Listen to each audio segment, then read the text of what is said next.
Hey there, welcome back and thanks for joining me. The supplies and equipment that I use is down in the description box below, and most of them have links, so check that out. And if you'd like this video, please take a moment to hit the subscribe button and the notification bell. So in this picture, I am putting down a background of wispy green. I've done a tan, it looks awesome.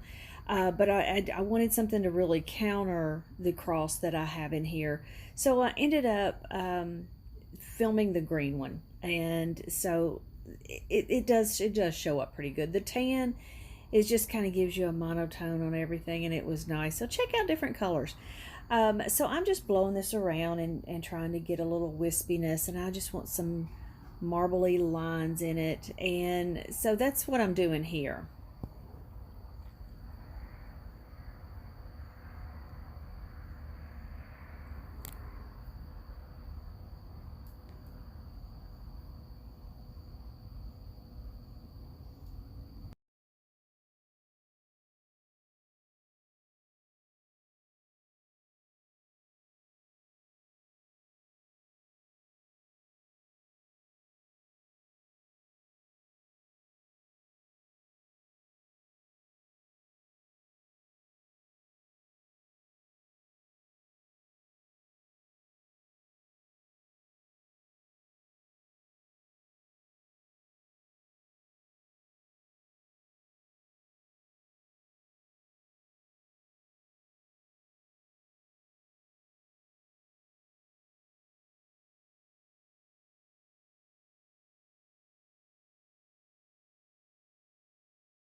So now I'm getting my liquid acrylic out, and I've put down a green in case I used it. You could always put a little bit of that in the cross to just bring that color through. But then I've got also the burnt umber, and I've got a touch of black.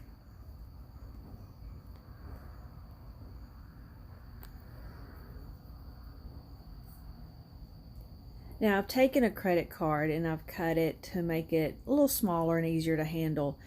And what I'm going to do is run it through the paint, but I don't want that much paint on it, so I'm going to dab it off. And I'm going to start making a little tray where I transfer the paint from the blob to the little line that I make, and that way I can get the right amount of paint that I want to put on the picture. I just want some small lines. I really don't want anything strong or chunky on there. And so I'm just kind of, you can see here, I'm just trying to make that line where I'm dabbing everything off until I have the right amount. And I put a piece of paper on the picture to get my line straight. And because I don't want to turn the picture to sideways, I want you to be able to see it. I went ahead and did that. Normally I would have turned my picture where it would have been more straight with my hand in doing that. So what I'm doing is I'm just taking the brown and I'm making layers with the brown, and I'm trying to get them to the size that I want for the cross logs, and so I'm just keep going back and forth. Not sure really what happens down here toward the bottom. I don't know if my paper was still wet with alcohol inks or what, but I ended up liking it. It left a little bit under there. You could still see it once I went over it. And so I'm just keep dabbing it in the paint and putting it in that little line where it falls off and it gets more accurate. And you'll go over this a number of times, so don't feel like you have to do it in the first swipe. It's something you're going to build up. And when you get the brown in, and I'm doing the vertical one first, and I'm going to completely do it, and then I'm going to put the horizontal one, so it'll look like it's laying on top of it.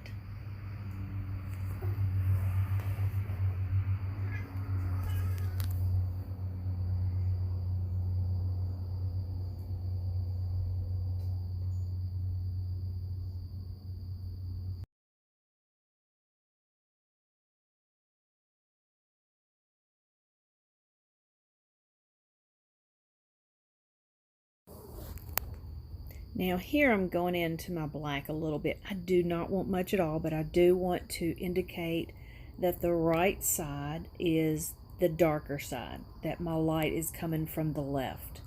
So I am just kind of going on the right side of that, and sometimes you can even get past it where there's a little bit of a green showing. This is not something you want to be exact on. You don't want it to, nice and clean and neat. You want it just a little outside the lines, and for it to be kind of messy if you want it to look like wood. This is a great way to do planks or trees or anything like wood that you want it to look rough, where different levels are catching the light, and then you've got your dark, and it's just not a solid piece. Now I've taken what I think is Snowcap.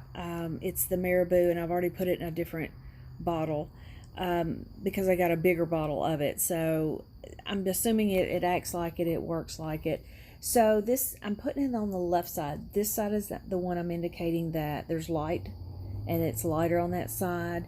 And then I put some of it toward the middle just a little bit, and it really makes it look like it's a rough piece of wood and not something that's flat and solid.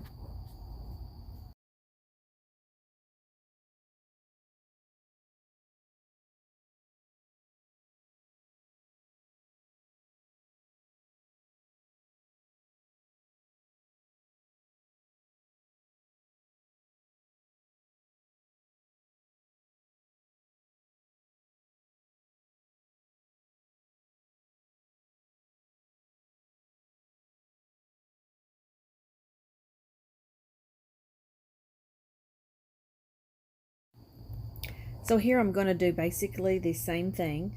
I'm making the right side of the cross a little longer, just because I don't want it an exact equal on both sides. And I'm going in with the brown. I'm laying out my shape, and because the browns are going to have different light and darkness to them, because you may have a lot of paint on one and not so much paint on the other, a little swipe with the credit card, it's going to add that dimension. It's going to add that looks like little grooves in it.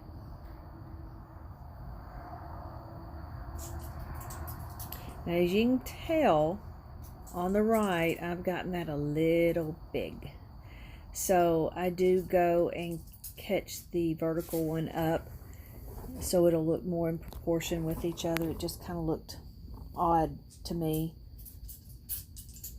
And I'm going underneath with the black, because the underneath is where the shadow is.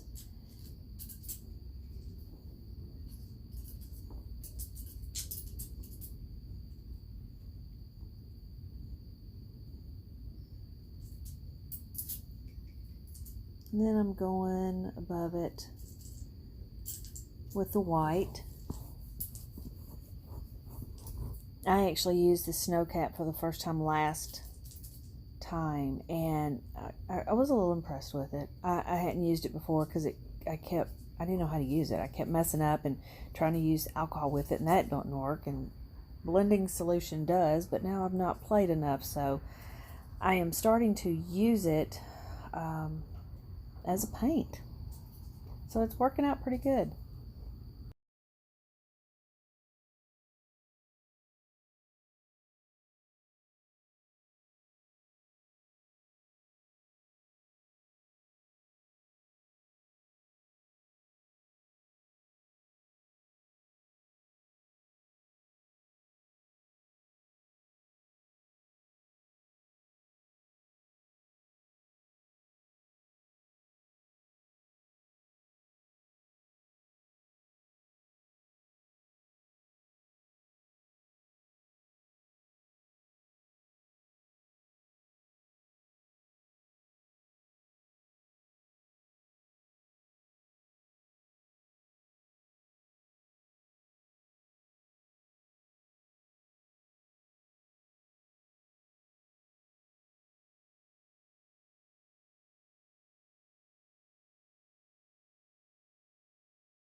Now I've taken a real tiny brush. I've tried bigger brushes and they just messed up.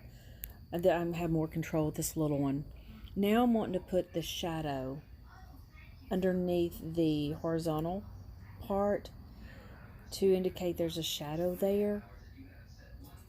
So I'm just kind of getting a little brown and just getting a lot of it off my brush before I start working, just to give it a little depth there. So I'm putting more of the shadow on that right corner, and then I'm going to bring down some of those small strokes, continuing to the right on that horizontal piece of wood. And then on the left corner, I'm just going to put a little bit of a shadow just to indicate.